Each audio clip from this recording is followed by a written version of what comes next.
Labda nitoe kisa kilichonipata na mzazi wangu. Janga la corona lilipokuja katika bara la Afrika, katika watu walioathirika wengi ni familia yangu. Allah alikadiria kwamba zaidi ya watu 10 walikufa katika familia yangu kwa sababu ya corona, miongoni mwao akiwa ni babangu mpendwa, Allah mrahamu, na kila Muislamu. Kabla corona alikuwa amefanyiwa upasuaji wa moyo, open heart surgery, ametoka India. Akawa anania kwenda kutekeleza ibada ya haji, lakini hali yake haimruhusu. Akasema, Jamal, mimi nataka kwenda haji. Kaambia, baba, haiwezekani, hali yako hairuhusu, hata huwezi kutembea.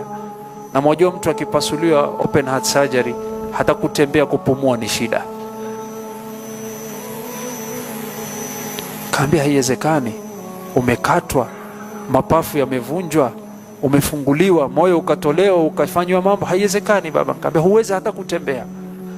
Akaambia, mwanangu, imebakia haji moja tu nifanye kabla sijafa, haji moja tu.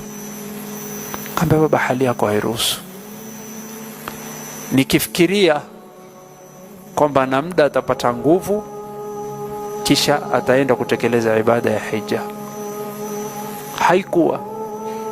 Allah akakadiria, corona ikaja, baada ya miezi akafa. Nikasikia vibaya kwamba mzee alikosa haji. Nikatia nia, nikasema, ya Rabbi, nijalie na mimi nimfanyie haji babangu, nishafanya yangu, nijalie na mimi nifanye. Nikaeka hiyo nia. Sisi watoto nyumbani ni 21, mimi wa 13. Baada mzee kufa tukakaa kikao, lakini niliwaficha ndugu zangu kwa sababu wengine wana pesa, wakisikia mzee alitamani kwenda kufanya haji wataenda kumfanyia, nitakosa khairi hiyo. Nikasema nitaficha na Allah ataniwezesha.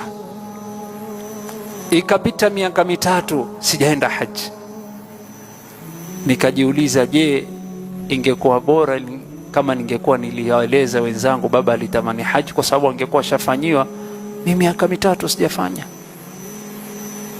Nikaswali asri moja msikitini pale Jamia, na mwajua dua baina al-adhana na iqama ya kubaliwa. Nikanyanyua mkono wangu kasema, ya Rab, wajua nia yangu na waona uwezo wangu, lakini mimi naamini uwezo wako ya Rab, nijalie nipate kumfanyia babangu haji. Hapo ikanijia fikra, na mamako je, utampeleka? Kisha nikajijibu mwenyewe, wewe mwanzo ngoja umalizane na baba kabla hujapata ya mama. Kisha nikajijibu mwenyewe, kasema, Allah ni mkarimu, kwani Mwenyezi Mungu hupimia watu.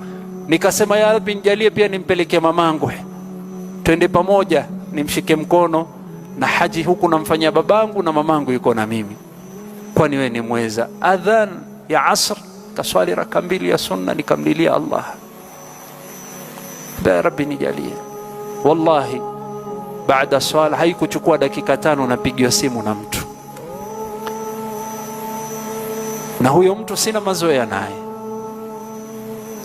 ni ambassador wa Saudi Embassy wa Saudia Kenya, ambassador safir, muhitaji huko, balozi wa embassy ya Saudia.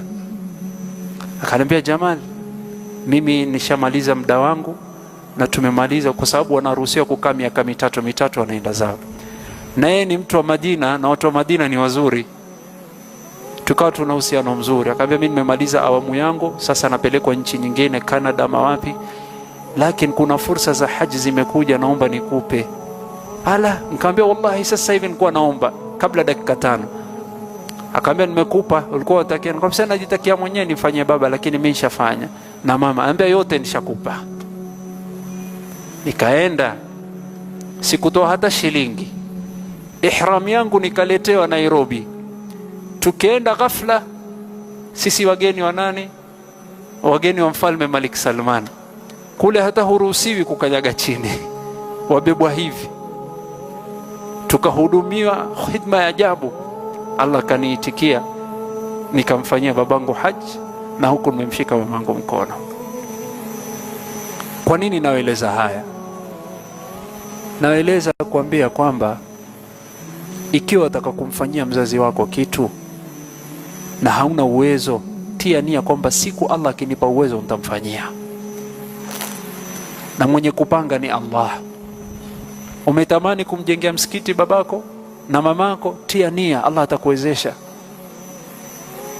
Hautadhamiria kumfanyia khairi babako au mamako, iwe ama yuko hai ama amekufa, ila Allah atakuwezesha kwa njia moja au nyingine.